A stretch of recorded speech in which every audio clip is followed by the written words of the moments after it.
stacking surfer. I think I'm your best friend. Balances in your bank and stack. Point of someone whose parents were hippies. My house smelled like weed growing up. I mean, I don't care what you are or what you do or who you are. I grew up respecting. You respect. And a lot of the things that I'm going to talk about today, I just want you to understand that it is not a commentary on the current administration, albeit it could be, but it's not. It's one of patriotism.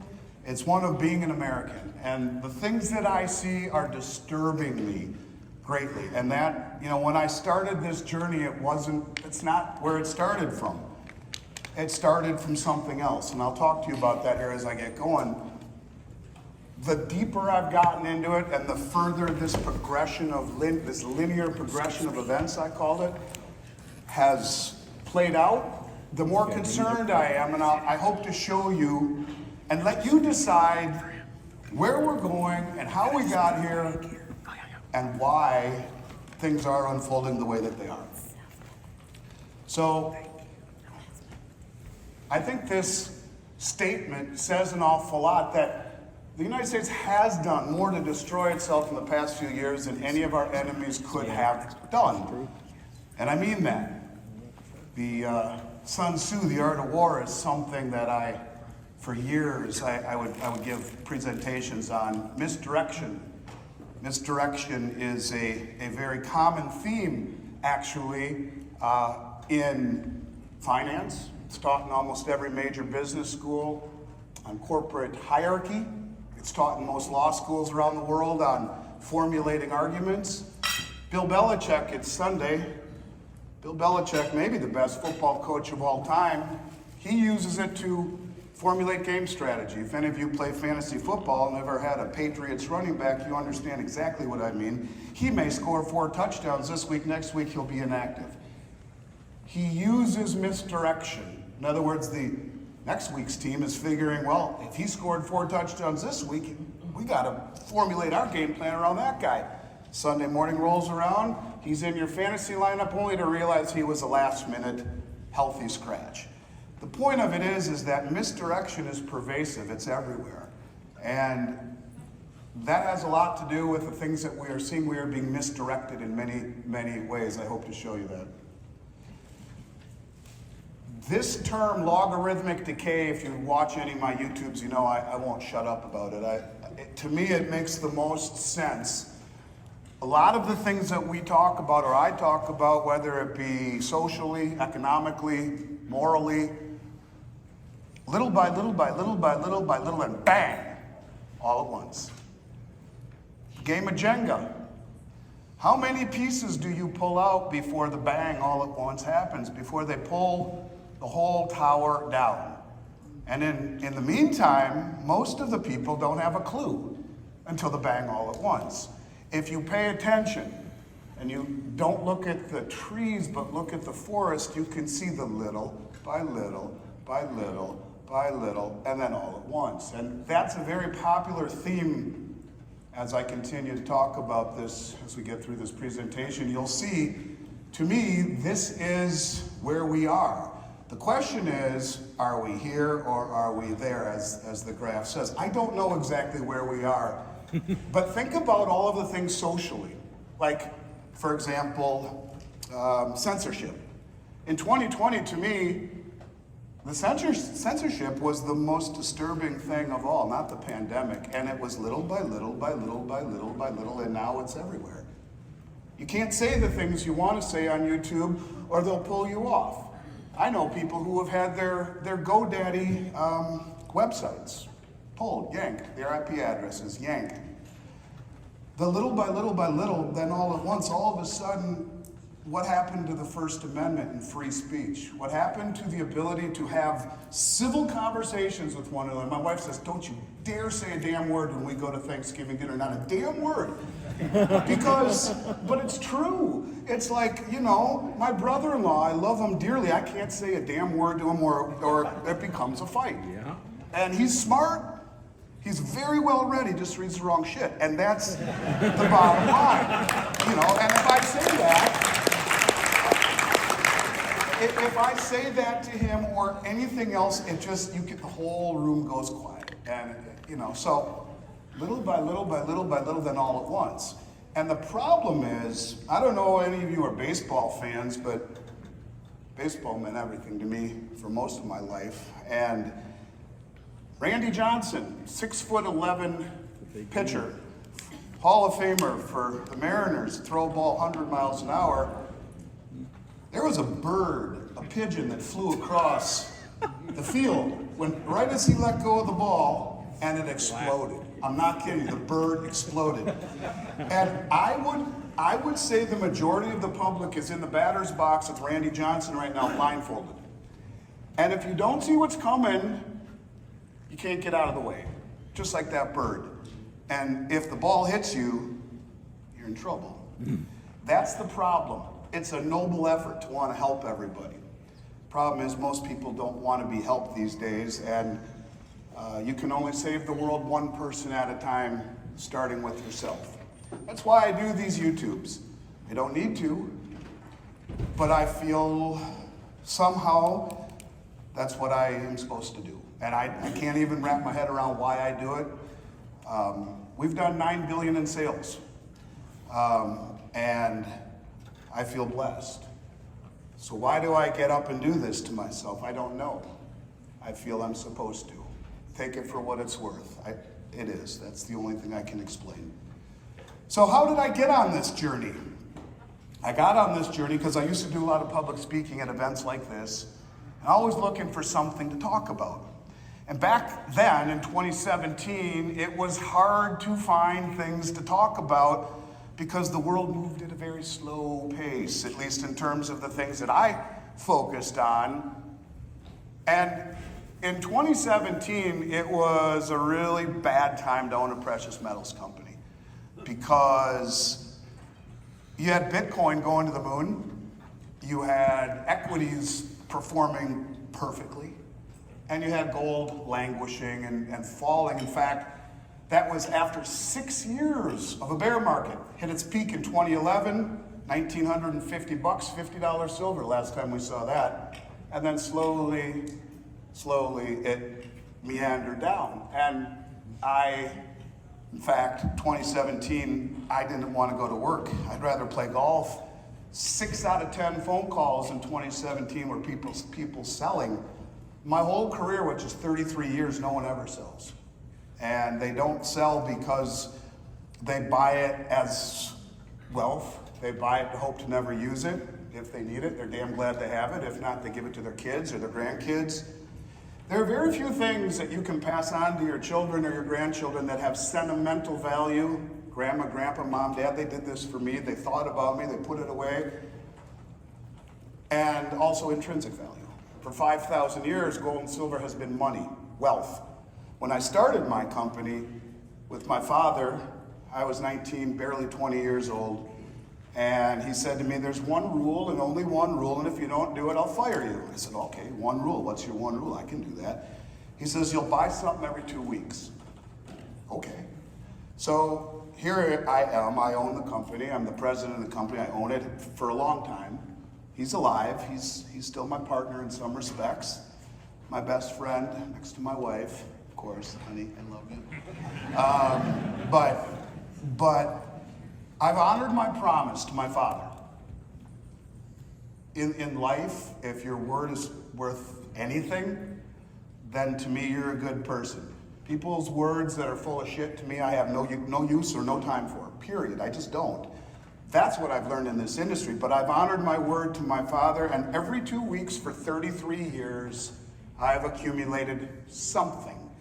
I have let the laws of compounding work for me instead of against me. It is the best gift my father ever gave me, the best gift anyone has ever given me. You wake up one morning like, oh my gosh, that's a lot. It's happened for 33 years, every 2 weeks, never missed a 2-week period. So as we go through this discussion, to me, gold and silver are wealth, period.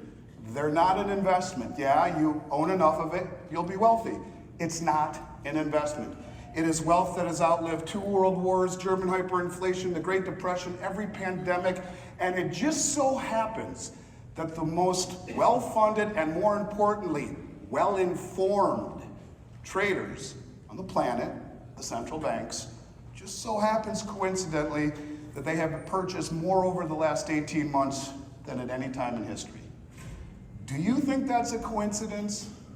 I don't. So anyways, in 2017, this journey began.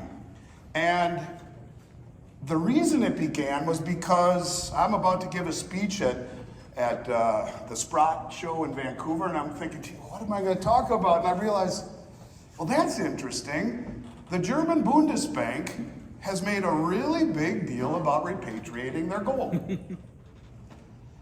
And if you read the article, it said that they tried to do it a few years before, and at this point, it's been 2-3 years, and the US hasn't sent back their gold that we've been holding forever, and they made a big deal about it in the media.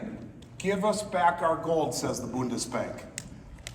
Caught my attention, but what really caught my attention as I prepared for this speech is that within a few weeks of that, the Bank of Austria, the Bank of Poland, Hungary, Turkey, the Dutch National Bank, the Czech National Bank, Bank of Austria, they all did the same thing. Give us back our gold. Not just from the New York Fed, but also from the Bank of England. And, well, geez, that really caught my attention. Why, after 6 years of a falling price, was it so important for these banks to repatriate their gold? Now, mind you, it's an important thing to understand in a world that I believe by this time next year, you will all really understand the term counterparty risk. As I get into this, at the end of this presentation, you will see, I believe that the banks are going to crater. And I think that you will all understand a topic or a term that I'm going to mention. And I don't want you to raise your hands to single you out, but just ask yourself how many of you do not know what a bail-in is. Don't raise your hands. But it's law, by the way. It was made law by the Dodd-Frank Act in 2009. We'll get to that in a moment. But anyways, gold and silver are only assets, some of the only assets rather, that are not simultaneously someone else's liability. And so there's no counterparty risk. So anyways, maybe that's what they were doing. Give us back our gold. We don't want you to hold it, but it caught my attention. But the following year when I went back to Sprott to speak, well, I had a lot to talk about because those same banks, they bought more gold as a group than they did in the 60 years previously combined. Okay, something's going on now. And when we talk about the central banks, they're not just the wealthiest, they know the playbook. It's Sunday football again. They're in the huddle. Here's where the play goes. And the defense has to react. But they know exactly where the playbook is going. So the fact that they repatriated their gold said something very significant to me. The fact that those same banks went on a buying spree, an unprecedented buying spree, should say something to you. And so it begins. This is where my journey started, but yet I'm still not really concerned. I just look at this as, well, these countries want to take their gold and buy their gold, because after all, gold is wealth. And that's about where I am at this point. But I find it interesting that the following year, they buy 100% more than they did the year before. And what do you know? Could it be coincidence? It must be, right? Because obviously the Bank of International Settlements, which is the central bank, the most powerful bank in the world, well, they wouldn't have told the central banks, get your stuff in order, bring back your gold, and start buying it because we're going to make it Tier 1. What does that mean? That means that since the end of World War II, there's been basically one asset that was considered Tier 1, and that was US dollars and US treasuries. But out of nowhere, almost 80 years later, they decided to say, well, you know what, gold is up there too. And if it's unencumbered, according to the Basel III classification, it's liquid, it's wealth, it's money, it's Tier 1. So when you talk about the central banks not only repatriating their gold, but going on a buying spree, 2.5 years before the central bank says, oh, by the way, it's Tier 1. Could it be coincidence? I think not. Now at this point, I'm really starting to talk about this. And this is when I started doing YouTubes. Late 2019. First one I really did was with my good friend. I wish he was here, Bix Swear. I know a lot of you know him. And we all owe Bix, and all of these YouTubers who are speaking truth, we all owe them a debt of gratitude. Because like my sister and my brother-in-law, who are very well-read, just reading the wrong shit, if you don't follow some of the people like Bix and others like the Economic Ninja, whom I owe a debt of gratitude as well. We've had lots of talks about these things that we're going to talk about today. And Rob Keen's another one. Rob Keen's helped me with this more than anyone, really. Lots of conversations with Rob. A debt of gratitude. And also, you know, of course, to the folks putting this show on. It's certainly an honor to be here. And Rob from Stock Pulse is someone I've known for a long time. And Patrick is a fantastic guy. But these are the people who are bringing the real information to you. Not Fox News, not CNBC, not any of these mainstream media outlets that have blindfolded you in the batter's box with Randy Johnson. You don't see what's coming if you're not spending time seeking out truth. And it's weird because the world makes you feel like you're a conspiratorialist or you're a doom and gloomer, but you're not. There's a very fine line between conspiracy and reality. And you have to feel it in your gut. Your gut is your best financial advisor. When I saw this, I said, oh, something's really, really going on here with gold, that the central banks are on their way to doing something. Then I stumble across the Belt Road Initiative. And I don't know how many of you really know what the Belt Road Initiative is. If you don't, you ought to. Don't raise your hand again. But this is the largest infrastructure project in human history ever attempted, and it's China's way of connecting Asia, Africa, South America, parts of Europe. The really important thing here is that, number one, the maritime channels, the roads, the bridges, the railways, all of this infrastructure will be patrolled by military, period, and commerce. It is the Panama Canal on steroids. The United States has nothing to do with this. And do you know what? 75% of human population is on the Belt Road right now. 75% of the world's population is on Belt Road, 50% of global GDP. But the most important thing that I would tell you about the Belt Road is every single OPEC producer is on the Belt Road Initiative. Every single OPEC producer is on the Belt Road Initiative. Research it, understand it. It will have an impact on all of our lives and your children's lives in the future. Ah, there he is. So he slides in there and he signs Executive Order 14057. You all know what that is? That's, we're going green. We don't need you, Saudi, or any of you OPEC countries. We're going green. Now, this is right when he takes office. And, you know, it was interesting watching him campaign and talking to people. Well, we're getting rid of fossil fuels. We're going to get rid of it. Yeah. Well, guess what? All the folks on the Belt Road Initiative, which is just the first group I'm talking about, well, they're not going green. And is it interesting to note that every OPEC country is on the Belt Road? I kind of think it is. Now, this is when I started to think something is awry, but not yet. Not really where I'm like, well, okay, now this is getting bad. But this is the beginning of stupidity. When you tell, in essence, the world we are going green. And I will ask you all, to me there are three things, but what makes the dollar the world reserve currency? Most people don't know. People have a good idea. But to me, the very first thing that makes the dollar the world reserve currency is the deal that Henry Kissinger struck with the Saudi kingdom, 1973, that, hey, we'll protect you, but for that protection, you're going to value all oil globally in US dollars. And it's been that way for 50 years. So every single country on the planet has had to own dollars to buy oil. It's a synthetic demand. But we're going green, right? Problem there. We'll talk about that. We'll talk about number 2 and 3 in a minute also. All right, here's where all of a sudden things to me became serious. And on all of my podcasts in September of 2021, from that day forward, I said the days of the petrodollar are over.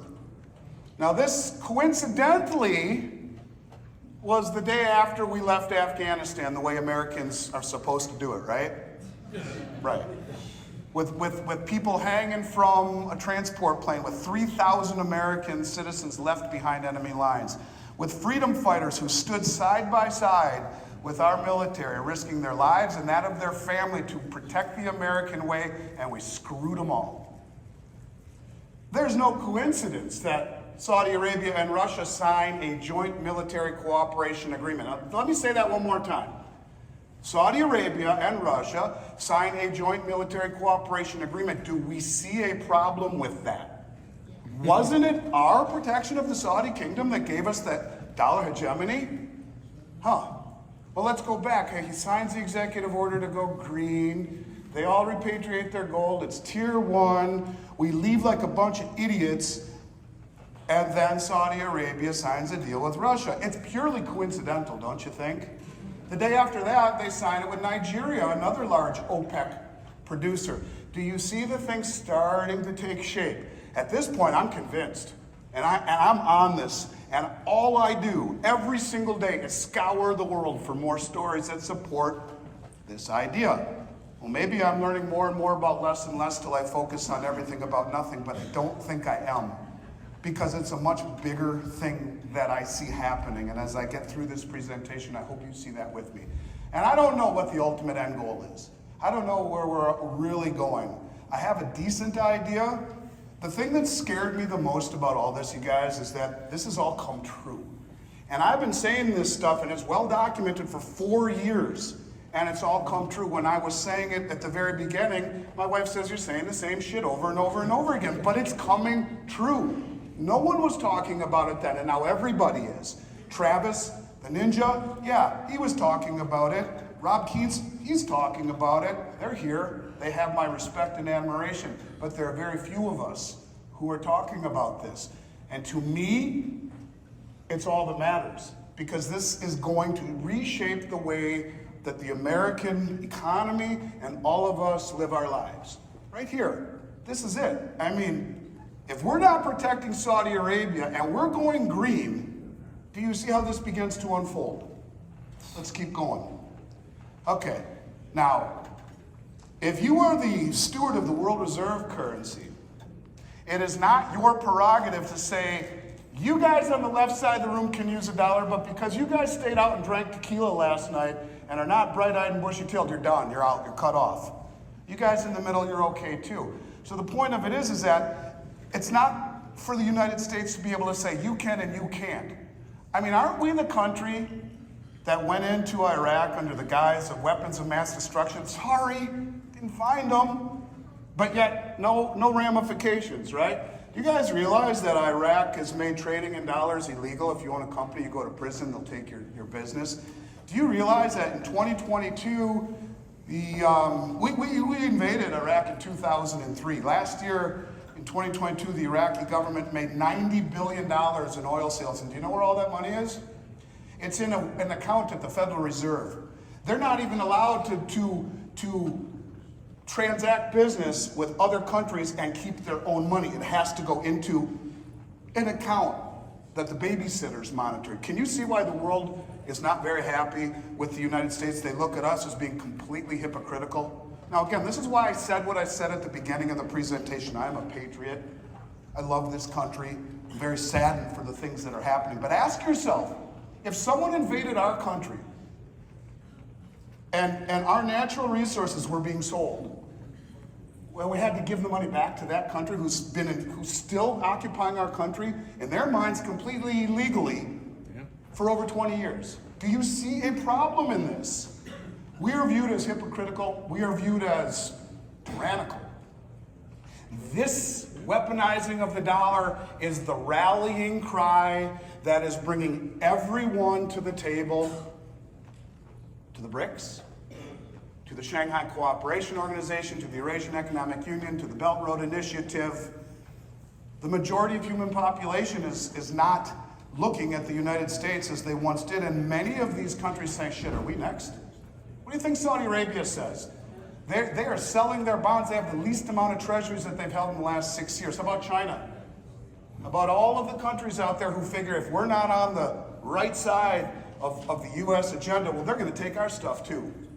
This is the rallying cry. Now ask yourself, how stupid do you have to be to not think that there's going to be consequences for weaponizing the world reserve currency? Is it stupid or is it planned? We'll get to that in a moment. But this is where it really began. Here is where it all became crystal clear to me. And I said, my God, I get it now. They're looking for a villain. They're looking for a villain. Why do I say that? If you studied Austrian economics for more than one day, you will understand. Now look at where the war started up on the right-hand corner. And look at where Biden took over.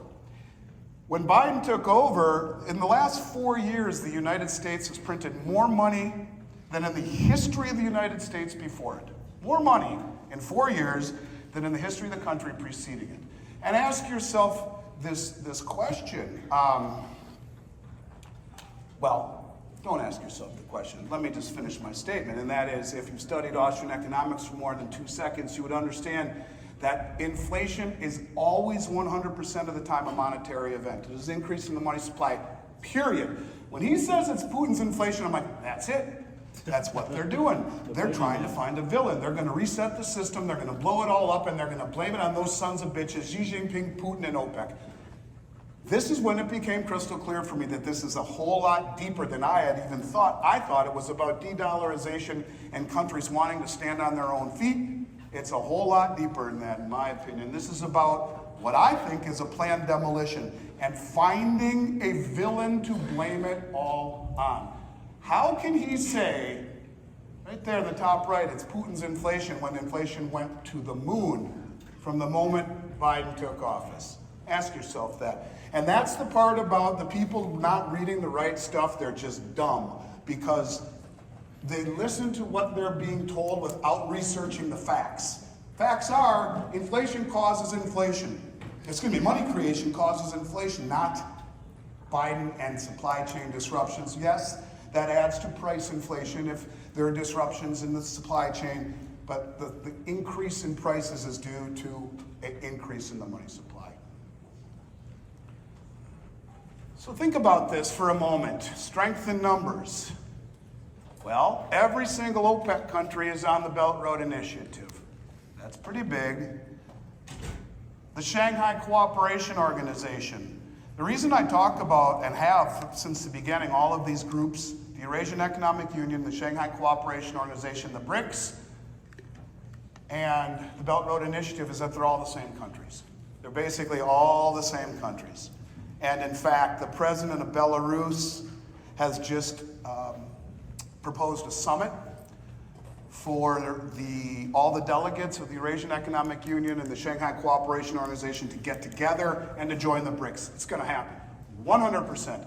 But what is the Shanghai Cooperation Organization? Well, and by the way, Saudi Arabia did just apply to the Shanghai Cooperation Organization. It is the largest, and Iran just actually was admitted, the largest regional financial and military organization on the planet. It's the Chinese Army, amongst others, and the Eurasian Economic Union. These are a lot of the ex-Soviet Union countries that end in "stan."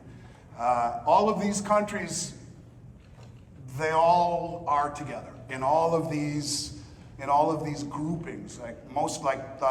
Russia's in basically all of them, and Saudi Arabia's on the Belt Road and the SCO and the BRICS, and they're all together. They're all going to meld together. This is 90% of human population, you guys. This is the majority of the world right here that is finding safety in numbers because they are being joined together against the United States hypocrisy and hegemony and sanctions, and they are rallying together under that guise. And if people want to call this BRICS phenomena, a nothing burger, they got their head up their ass as far as I'm concerned. When you're talking 90% of human population coming together against the West and the idiotic moves we continue to make, and I'm going to show you some more really stupid ones, then I think you're missing the point. Now, think of this chart, the logarithmic decay. Little by little by little by little by little by little by little by little by little, and bang, you fall off the damn stage. That's what's coming, in my opinion. And maybe it's just a coincidence that all this stuff is happening, but that the central banks are buying more gold than at any time in history, and at the same time, the world's exchanges are being bled dry. The COMEX, the LBMA, even the Shanghai exchanges, they are being bled dry, and I'll tell you something. Last year, by the grace of God, we had the good fortune of doing 2 separate orders, each of them for over $50 million. 2 women. Both of them wired me money without even as much as an invoice. My operation said, you have a $50 million wire in there. What? By far the biggest deals that I had ever done. In fact, most of the people I talked to in the industry never seen anything like it.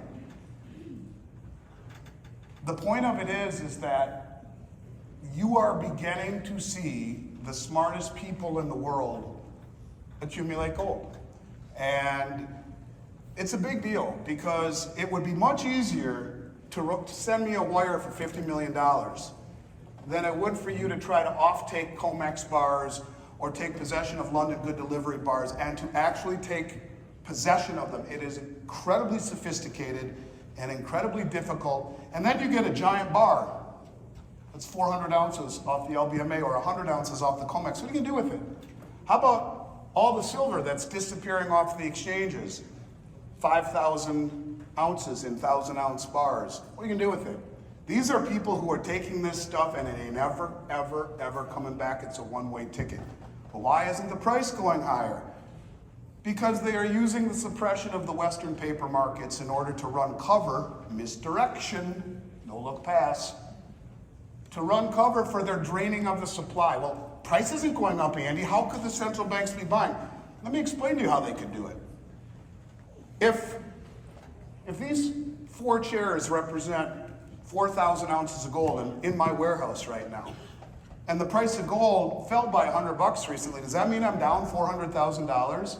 Well, if you're stupid enough to not hedge your position, then yes, that is exactly what would happen. But what if I sold short 1, 2, 3, 4 COMEX, well, 40 COMEX contracts. Each COMEX contract is 100 ounces. What if I sold 40 COMEX contracts short so that if the price goes down, it went up exactly the same amount on what I sold short? That is a covered position. I'm doing it to remain market neutral so that I'm not speculating with my inventory, right?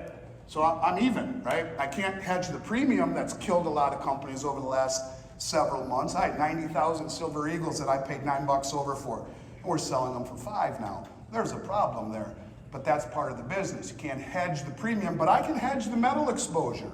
So I said to my head trader, I said, Ryan, how much does it cost to buy a COMEX contract? 1 100-ounce contract. And he said, well, it's about $7,000 in your margin account. So think about that. That's about a 30 times leverage position. What if you have 500 million in your margin account? Does that mean you control 15 billion in notional gold? It does to me. Well, if you're a commercial bank, JP Morgan or Bank of America, and you want to create a perception of reality, it's pretty easy to do with levered futures contracts. But as the price has been held down to support our bond market and the illusion of a strong dollar, you have all of a sudden sovereign governments who say, we don't care, we'll stand for delivery, thank you very much. 300 million ounces were delivered to India last year in silver. There's not even that much in the whole COMEX ecosystem. There's roughly only 40 million ounces backing the bars that are able to be delivered right now. Little by little by little by little by little, and bang, all at once. They are using the suppression of the Western market to drain quietly and misdirect everyone because people only care about price. You want to misdirect the public, price is the greatest tool of misdirection of all time because the price is leveraged, And people don't quite understand if the price is falling, but the big guys are buying it, then something's wrong with it. No, that's exactly right. That's misdirection. That's the art of war. Beat your opponent without even throwing a punch. All right, well now things really start to speed up. Saudi Arabia joins the SCO, the largest regional financial and military organization on the planet. But I thought it was us that protected the Saudis. Damn it. I thought it was us. Well, guess what, folks? We're not the only ones protecting the Saudis anymore. But wasn't it protection of the Saudi kingdom that gave us the dollar hegemony? Do you see things starting to unravel a little bit? I do. They joined the new development bank. This is the bank that is funding all of the aspirations, if you will, on the new BRICS alignment. Well, they tell everyone in Davos, guess what, guys? We'll take other currencies. We're open to taking other currencies for oil. But I thought it was the dollar was called the petrodollar because, well, that was the deal. We'll protect you. You put all the proceeds in dollars, or sell everything in dollars rather, and put all the proceeds back into U.S. treasuries. Was the deal since 1974. I don't think it's the deal anymore. I don't think it's the deal at all anymore. Oh, expanding BRICS. Guess who just joined?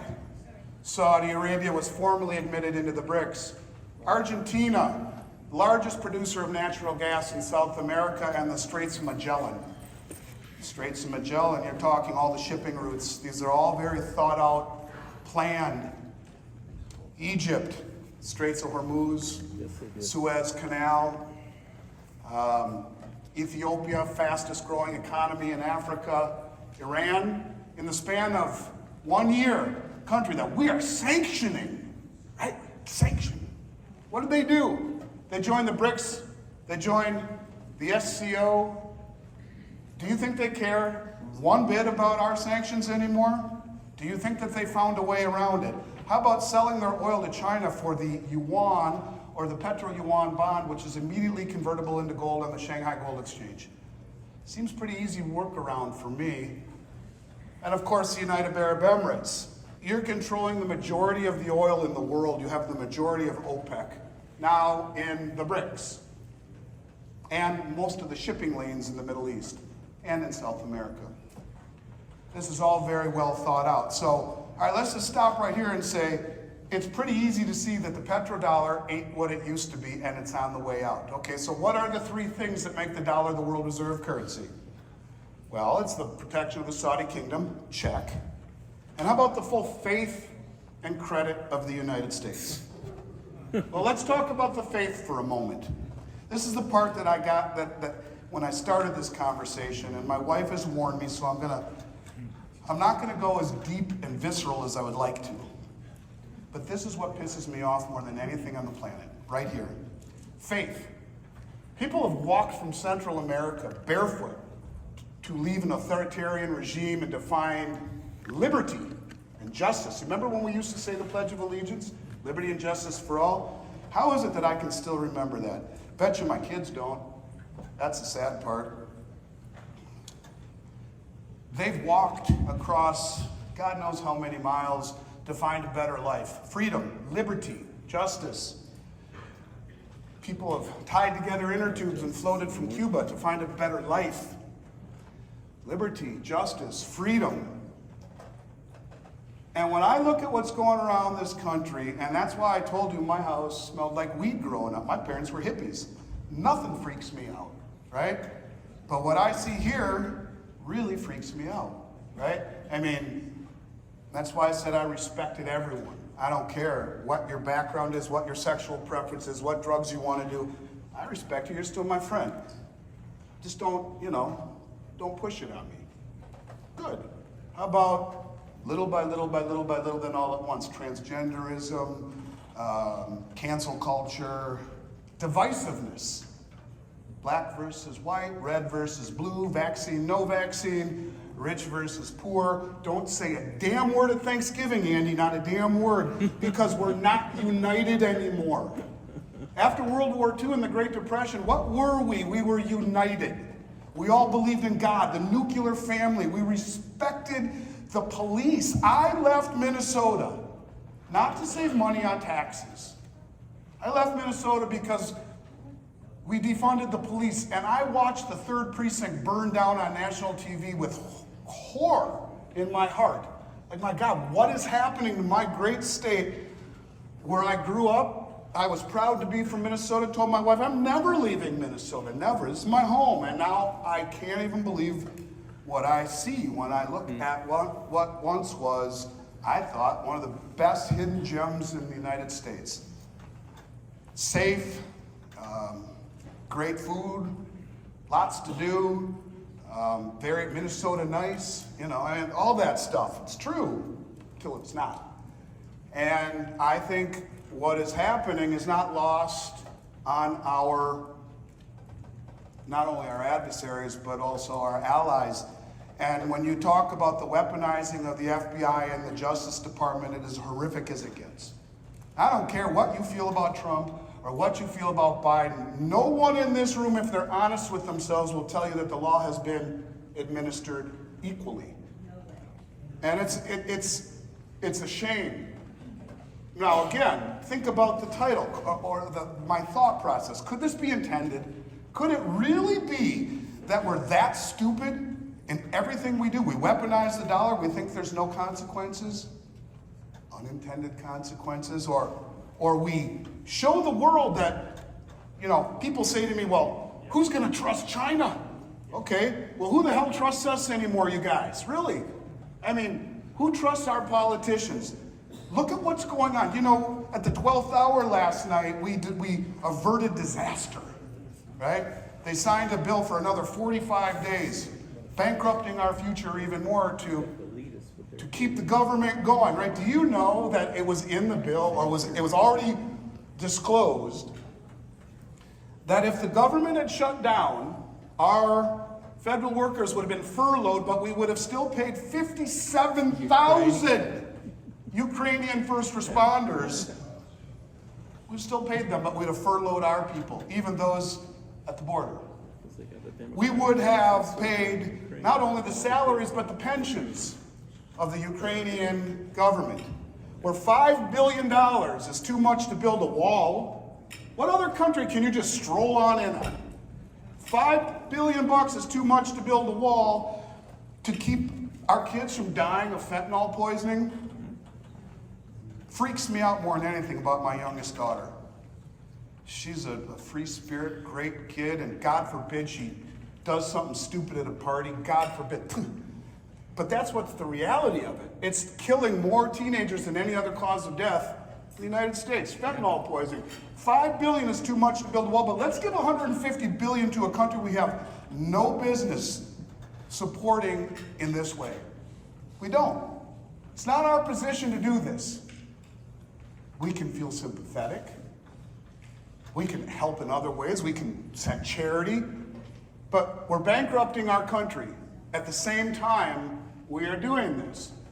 It's insane. And then when Rand Paul tries to get oversight, congressional oversight, they won't give them, there's no accounting. Where is this money going? Who the hell's getting it? No accounting, no oversight. It's ridiculous that we are doing this Ukrainian war, and bankrupting ourselves. So where is the full faith of the United States? Think about it. Where is it? Go ahead, someone raise their hand. Tell me, where's the faith of this country in terms of the government's, the way that the world views our government right now?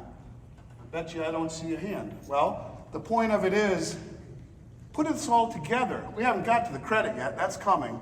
But, okay, we weaponize the dollar. The whole world is accumulating gold. We tell Saudi Arabia, piss off, we're going green. We allow them to join the BRICS, the Shanghai Cooperation Organization, the Belt Road Initiative with all the other OPEC countries.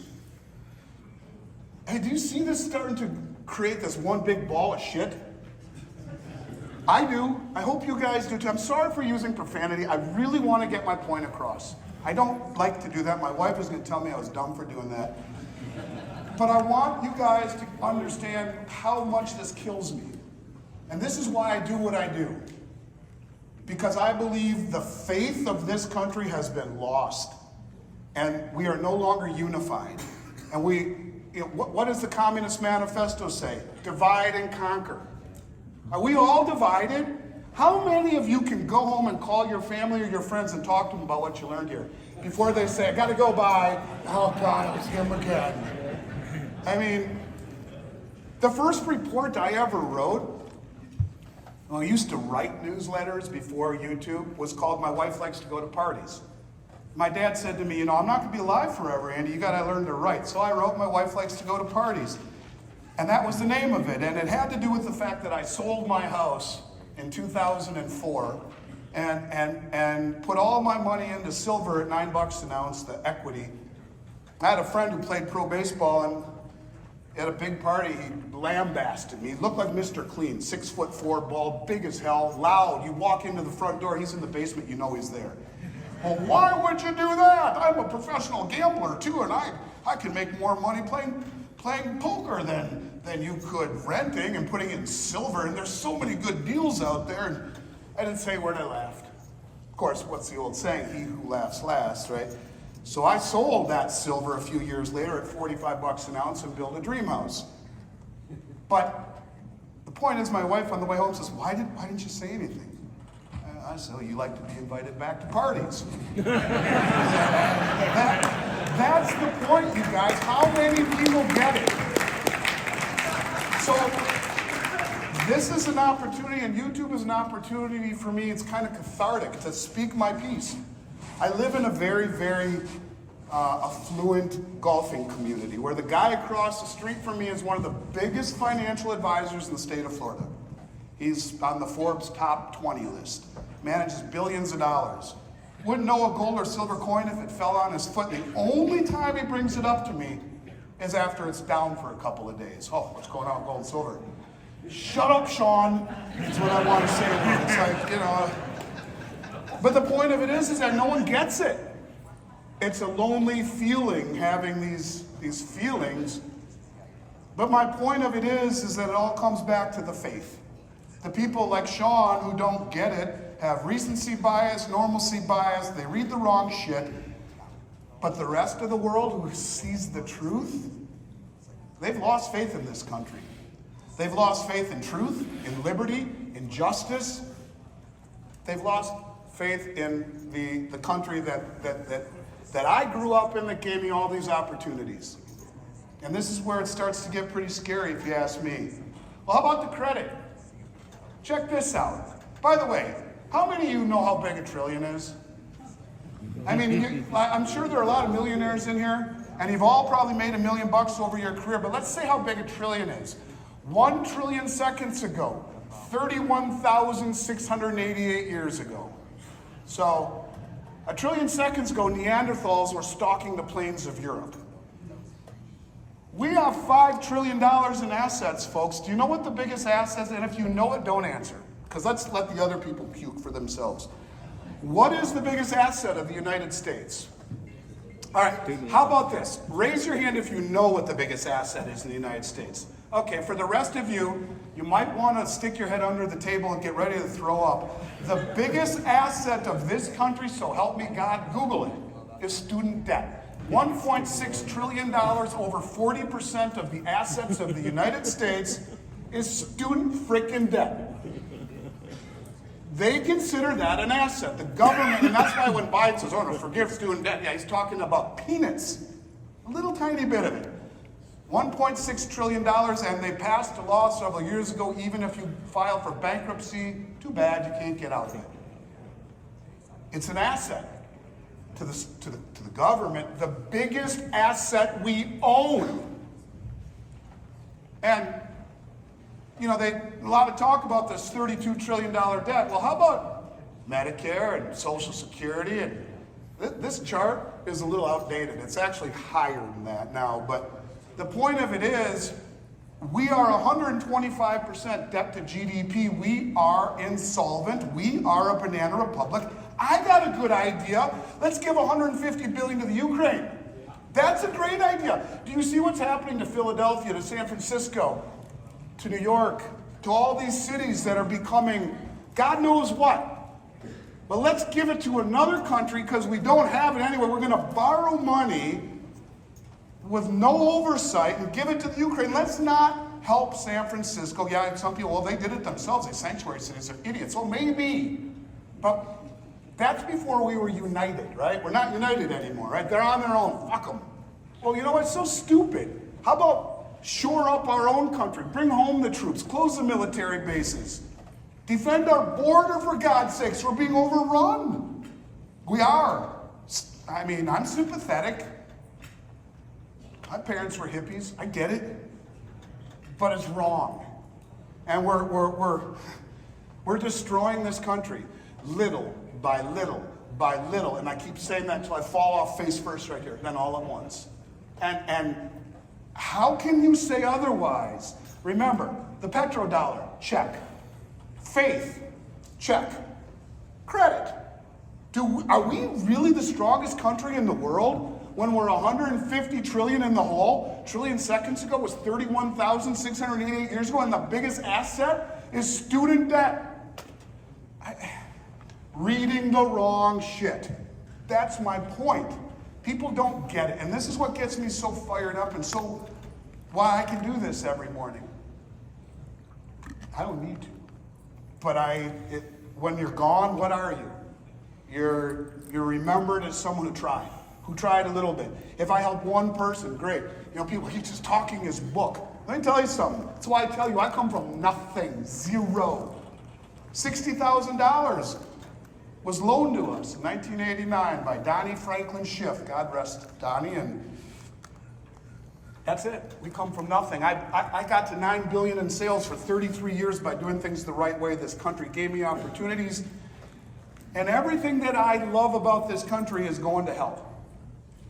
And I don't think unless you really watch and pay attention, you figure it out until the all-at-once moment comes. Until the blindfolded guy in the batter's box gets blown up like the pigeon when Randy Johnson hits him in the head. That's what I'm getting at. So, was this planned? You know, all of you know what Klaus Schwab talks about. You know, you'll own nothing and be happy. You want to hear something really freaky? In terms of like, I don't know, it's scary almost in terms of how prophetic it was. 300 years ago, Thomas Jefferson said, if we allow a central bank to own or control the money supply, first by inflation and then by deflation, we will end up renting the land that our forefathers conquered. Now you could argue that we've already seen the inflation part, right? More money created in the last 4 years than in the history of the country. Blow up asset prices to sky high levels where that home I bought in Florida 3 years ago has doubled, or has it? Did it really? What happens if rates keep rising? How high did it go? The raising of the rates as fast as they did, well, there's the deflation. And it's really great to own a $500,000 mortgage at 4% until you lose your job because the economy has slowed down so much by rising rates. So was it Schwab or was it Jefferson that told us this was going to happen? It's happening. I know I'm getting the time, so I'm going to kind of speed it up a little bit. Now here's where I'm going to put it all together for you. This man right here is the #1 chief economic advisor to the Biden administration, Jared Bernstein. Jared Bernstein's whole thesis is to lose the dollar's world reserve status. Dethrone King Dollar was a report that he wrote. It was picked up by the New York Times. And when Trump put on the Chinese tariffs, he said, great, maybe the U.S. will lose its reserve status. That was picked up in the Washington Post. It is a privilege we can no longer afford. Now, if you want to lose the world reserve status, what do? We weaponize the dollar. We tell Saudi Arabia we don't need you anymore. The world moves away from us. The people drop the petrodollar. You create divisiveness within your country. There is no unity. Well, geez, I don't think I could draw it up any better to follow Mr. Bernstein's advice. The chief economic advisor to the president who shakes hands with the air. #2, economic advisor, Lael Brainerd. And I'm going to try to go through this. I'm almost done, Patrick. I'm sorry I went rambling. I have a bad habit of that. All right, Lael Brainerd. Lael Brainerd, for you guys, if you don't know, she spent time at the Treasury Department. Then when Powell ran for reappointment, she was his challenger. She didn't win, but she got nominated or appointed vice chair of the Federal Reserve. She ran point for Fed Now, which just came out a few weeks ago. For those of you who don't know what Fed Now is, you will by the end of this year or by mid-time next year. It'll replace all checks. There will no longer be checks. Fed Now is Venmo or Zelle on steroids backed by the Federal Reserve. There's only a few banks that are piloting it right now. All of them will be soon. So you want to buy $1 million of gold on a Sunday night? Oh, I just Fed Now'd it to you. It's in your account. Oh, great. Thanks. Let me lock that in for you. That's exactly what's coming. She ran point, and she also worked with MIT on the development of the other executive order. What did the BIS say other than calling gold tier 1? They also said that by 2025, every country on the planet will have an operational CBDC, central bank digital currency. She ran point for that as well with MIT.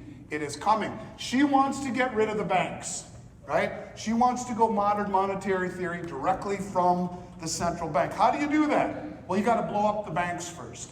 And that's exactly how you do it. How do you blow up the banks? They are aiding and abetting the destruction of the banks. I will show you real quick. I'm almost done.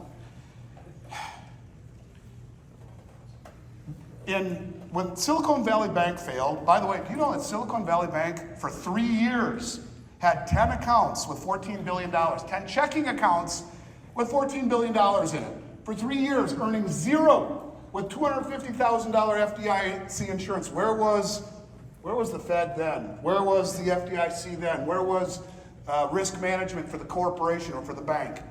I mean, could they have done this to get the ball rolling? I don't know. But when that happened, all of the money started fleeing out of the regional banks, which we are told are systemic. And they all have bad balance sheets because they're loaded up on treasuries that have lost 40, 50% of their value.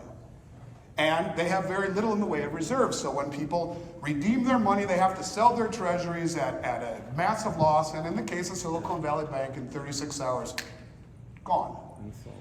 So all this money starts leaving the banks and goes to money market funds on the big commercial banks.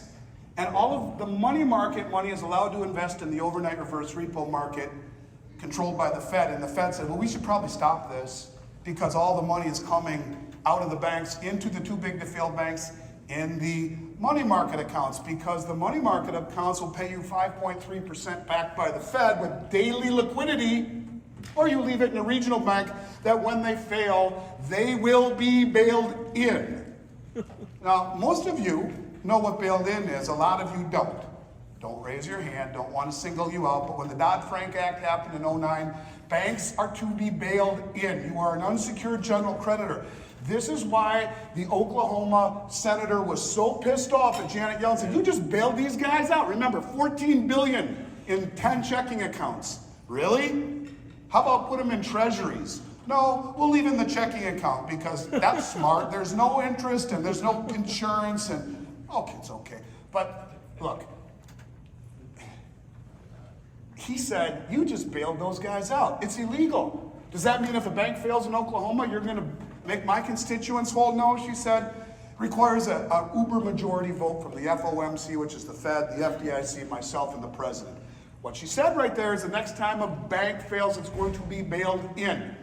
We added 14,000 clients in 45 days when Silicon Bank failed. Watch what happens when the next one goes down and it is bailed in. And everyone says, my God, he's got a construction company with $4 million in his account. He just lost everything but $250,000. I think he might hang himself. Watch what happens when that happens and the public says, my God, we got to get our money out of the bank. And everyone runs to the bank. Give me my money, give me my money. The Fed has still allowed the overnight reverse repo market to invest in money market funds. So if you're in a regional bank with a horseshit balance sheet that when it fails, you're done, you'll be bailed in. Why would you not go to a too big to fail bank that we all thought we should stay away from, that Janet says will be bailed out with daily liquidity in the money market paying 5%, when the best you're going to get in a savings account in a regional bank is 0.5% or 4.5% in a 1-year CD? How about 5% with daily liquidity in a bank that won't fail? They are aiding and abetting the destruction of the regional banks. What does Lael Brainerd want? Modern monetary theory, money issued directly from the central bank. And there's more money leaving the big banks than the regional banks. Where are they going? They know what's coming. This is the big money. They're going right to the Treasury, treasurydirect.gov, and they're buying short-term treasuries, getting all bank risk out of the way. But if you want to create an event, let one of these banks fail and bail them in, and watch the chaos that happens. All right, so I'm pretty much at my last slide here. What does the reset look like? I'll tell you what it looks like to me. We have a problem in this country. We think in terms of minutes, not fast enough. You know, when you print all this money and step on interest rates, you create a distortion in asset prices, and it happened very quickly. Well, people think too quickly. The Chinese, well, they don't. They think in terms of decades. This BRICS deal has been going on for 17 years. They are slowly and methodically draining the world's supply of commodities. They are slowly building relationships. They just brokered peace deals between Iran and Saudi Arabia, countries that have hated each other, Iran and Iraq, countries that have hated each other, a railway between the first two countries, embassies being built in Saudi and Iran. They are doing things mutually cooperative. They are building railways, maritime channels. They're building oil refineries, gold and silver mines. They are allowing these countries to industrialize themselves with mutual cooperation. Saudi Arabia and the rest of the OPEC countries on the Belt Road stand arm in arm on a Sunday night when you're all sleeping soundly. And you wake up Monday morning to find chaos as they say, hey, listen, you guys signed an executive order to go green. We appreciate that. We appreciate all you've done for us over the last 50 years. But we, along with the rest of our OPEC brothers and sisters, the Belt Road Initiative, the Shanghai Cooperation Organization, the Eurasian Economic Union, and the BRICS, well, we represent 90% of the world. And guess what? We've decided to not go green. So we're going to stop taking oil for dollars, effective immediately. What do you think happens? Every single country on the planet who has had to stockpile dollars for the last 50 years no longer has any need to own them. Bang, they sell them. What happens to inflation? What happens to interest rates? As inflation tsunami hits our shores and interest rates go to the moon to compensate for the inflation. What is inversely correlated to a spike in interest rates? Well, how about everything? Stocks, bonds, real estate, the dollar simultaneously all plunge. Klaus Schwab said, what? You'll own nothing and you'll be happy? It'll be the great reset. I thought he was an idiot when he said it. It ain't so stupid anymore. Because if we lose the petro status, why would we sign an executive order to do this? Why would we push Saudi Arabia away? Why create such divisiveness? Why blow up the banks? Do you see how close we are to this happening? We're so damn close to it. And not one person out in that casino floor has any clue what's coming. They're in the batter's box blindfolded. It's coming, you guys. I wish I had a better message to send. And I guess either you accept it or you get run over by it. And if you accept it, you do all you can to prepare for it. I've gone over my time. Patrick's ready to hook me. So I'm gonna say thank you for allowing me to be so passionate.